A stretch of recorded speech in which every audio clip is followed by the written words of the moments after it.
जनन में अगुणित नर व मादा युग्मकों के संलयन से द्विगुणित युग्मनज या जायगोट बनता है। मतलब जब नर और मादा युग्मकों का संलयन होता है तो दोनों के मिलने से जो संरचना बनती है उसे युग्मनज अथवा जायगोट कहते हैं। अब आपके मन में एक सवाल होगा, एक प्रश्न होगा कि युग्मक क्या हैं। तो नर युग्मक शुक्राणु को कहा जाता है और मादा युग्मक अंडाणु को कहा जाता है। तो पुरुष के शुक्राणुओं को नर युग्मक और स्त्री के अंडाणुओं को मादा युग्मक कहा जाता है। तो अंडाणु और शुक्राणु के संलयन की क्रिया ही निषेचन या फर्टिलाइजेशन कहलाती है। यानी अंडाणु और शुक्राणु जब फ्यूज होते हैं, मिलते हैं आपस में, उसे ही फर्टिलाइजेशन कहा जाता है।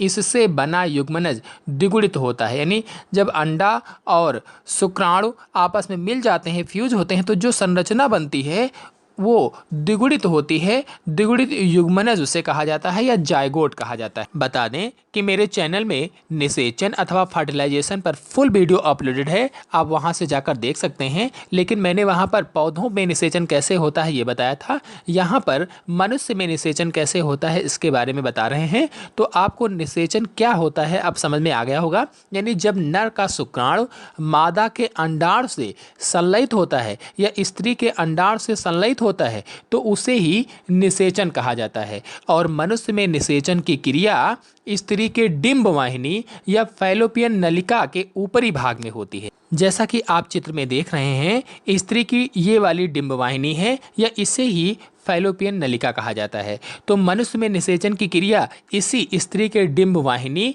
या फैलोपियन नलिका के ऊपरी भाग में होती है। यहाँ पर बता दें कि संभोग के अंतिम चरण में नर या पुरुष 3 से 5 मिलीलीटर वीर्य को स्त्री की योनि में स्खलित करता है। यानी संभोग का जब अंतिम चरण आता है, अंतिम चरण होता है, तो 3 से 5 मिलीलीटर वीर्य को स्त्री के योनि में पुरुष जो होता है वो स्खलित करता है। मतलब संभोग के टाइम लगभग 3 से 5 मिलीलीटर वीर्य स्त्री के योनि में छोड़ता है। इतने वीर्य में लगभग में 20 से 30 करोड़ शुक्राणु होते हैं। अनेक कॉम्पिटिटिव एग्जाम्स के लिए आप मेरे वीडियो को अच्छी तरह से देखते रहिए, एक एक पॉइंट समझते रहिए। कंपटीशन में पूछे जाते हैं इस तरह से प्रश्न। तो जो ये 3 से 5 मिलीलीटर वीर्य होता है, इसमें 20 से 30 करोड़ शुक्राणु होते हैं। लेकिन इसमें से केवल 1% शुक्राणु ही स्त्री के गर्भाशय में से होकर डिंब वाहिनी में चढ़ पाते हैं। आपको बता दें कि अंडोत्सर्ग के बाद अंडक लगभग 12 से 24 घंटे तक और स्खलन के बाद शुक्राणु लगभग 48 घंटे तक निषेचन के योग्य बने रहते हैं। यानी जो अंडा निकलता है वो लगभग 12 से 24 घंटे तक स्त्रियों में, और स्खलन के बाद जो शुक्राणु होते हैं पुरुषों में, ये 48 घंटे तक निषेचन के योग्य बने रहते हैं निकलने के बाद। यहीं पर बताते चलें कि शुक्राणु अपनी मूल अवस्था में अंडक का निषेचन नहीं कर सकता है। यानी अगर मूल अवस्था में जैसे वो निकला हुआ है उस अवस्था में अंडक से निषेचन नहीं कर पाता है। इसीलिए इस पे कुछ परिवर्तन होते रहते हैं। तो क्या क्या परिवर्तन होते हैं?